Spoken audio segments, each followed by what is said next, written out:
Okay, we're up here on the water at beautiful Lake Cayuga. You know, I had some success here, and part of that success was due to the Jackall Digle. This here is a crankbait. It came out maybe a couple years back.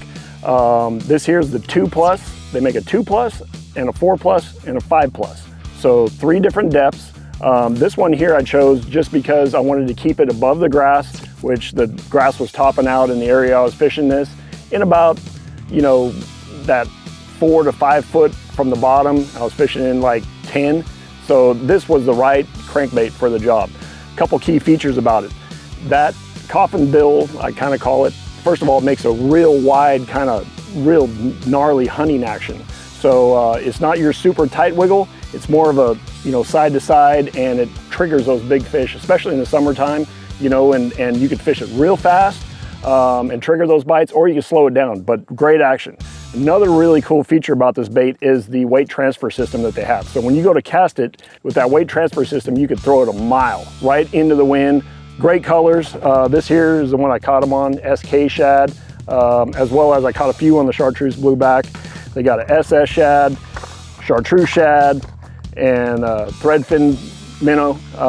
You know, those are a few of my favorite colors. There's 8 colors, I believe. Check it out on Tackle Warehouse. But stock hooks, super sharp. When they dull out a little bit or I catch too many bass, I change them out with trocars. But it's even really cool. I don't know if you can see that. The eye's got the little Jackall emblem in there. So really good quality crankbait. It's got a single rattle. You can hear it right there. So it's not a real, you know, like a TN70, a lot of rattling going on, just a single knocker. And man, it catches fish. All right, so those are the features of this bait. Let's head out on the water and see if we can catch some fish. Okay, you know, a lot of times when you're out, summertime, fish get offshore, you know, and you don't have a well-defined creek channel or a ledge. You know, these mapping on the Garmin units are unbelievable, but you can see here, it's just a big giant flat. Like this whole area up here for miles is anywhere from a foot to the max depth is like 16 foot. So looking for irregularities, looking for, you know, bigger grass clumps, that's what you do. You spend a lot of time idling. You can see I got my screen split, so I have the side view going on, down view, and regular 2D. But you can see here, these are taller grass clumps. So I'll drop a waypoint there. That's the kind of stuff you want to fish. I'm looking for those grass clumps that are, you know, that stand out. You see all this little short grass here. That's really not the deal for what I was looking for.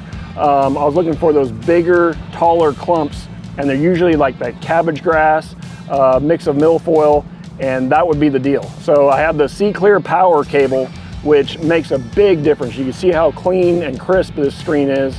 It just puts that much more amps and cleaner power going to your unit, and you're gonna get a way better picture. So this is kind of how you do it. So like if I was at Clear Lake, fishing way offshore, I wanna find those kind of, you know, big heads of grass, and he's just sitting behind the wheel doing this. All right, so we marked some good grass, and you can see it right here on my Panoptics as well. And you know, throwing the Digle, make a real long cast, and then simply just burn it down until you hit the top of that grass and just wind it. I mean, this time of year, the water temp's warm, you really want to get them to react to it. So what I found, you know, this time of year is, see, there's some grass right there. Just rip it out, try to free it from the grass, and keep on cranking. And you know, when it hits that grass, it's no different than deflecting off of a rock or a stump.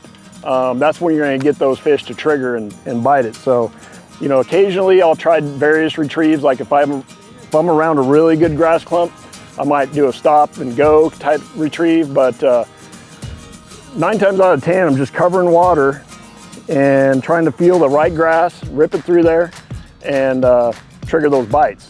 Right now we're fishing grass, but you know, in pre-spawn, even in the winter time, this is a great crankbait. Covering water on, oh, I got a little guy.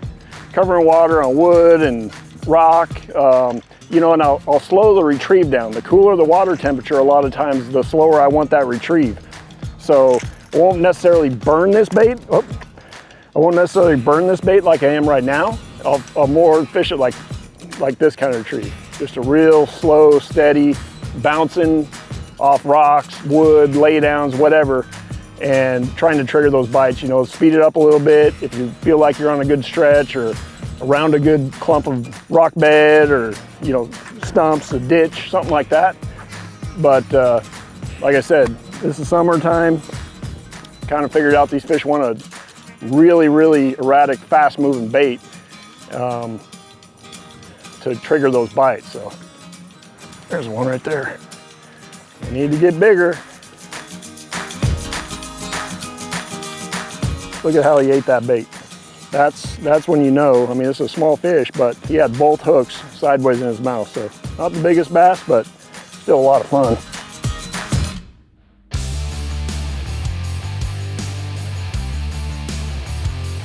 Okay, so when I'm fishing the Jackall Digle 2 Plus, this here is my rod and reel setup as well as the line. So first of all, start with the rod. This is a BLX limber cast, 7'4", medium heavy. The limber cast is, you know, just what it says. It's got a lot of parabolic action, 7'4", you can make a real long cast, and it's got the right action when you hook those fish, especially on a crankbait like this. It's real forgiving, so you're not gonna pull those hooks away. 12-pound crank FC, very, very critical. You know, I use the same setup actually for throwing like a Jackall TN70. I'll upsize the line to 16, but it's just all around one of my favorite crankbait setups. And let's not forget about the reel. A Zillion SVTW, 7-to-1 gear ratio. I like 7-to-1 for cranking like that just because I can slow it down a little bit if I need to, or speed it up. That's the right deal for me. That SV technology, when I'm casting these crankbaits in the wind, even with the weight transfer system, it helps prevent that backlashing. So now if I'm going to the 4 Plus or the 5 Plus, I'll actually go to the Brent Ehrler design Tatula Elite 8-foot deep diving crankbait rod. But I mean, overall for that style of crankbait, that depth, that is the right setup that you need to be fishing. If you're looking for a new style of bait that maybe the fish haven't seen a whole lot, the Digle 2 Plus, 4 Plus, 5 Plus is it. It's got a real great swimming action. It actually hunts in the water, if you can believe it or not. And it hunts down those fish, they eat it, you catch them, and everybody has a lot of fun. So make sure and check out tacklewarehouse.com for all the colors and sizes available, as well as all the fishing gear you need.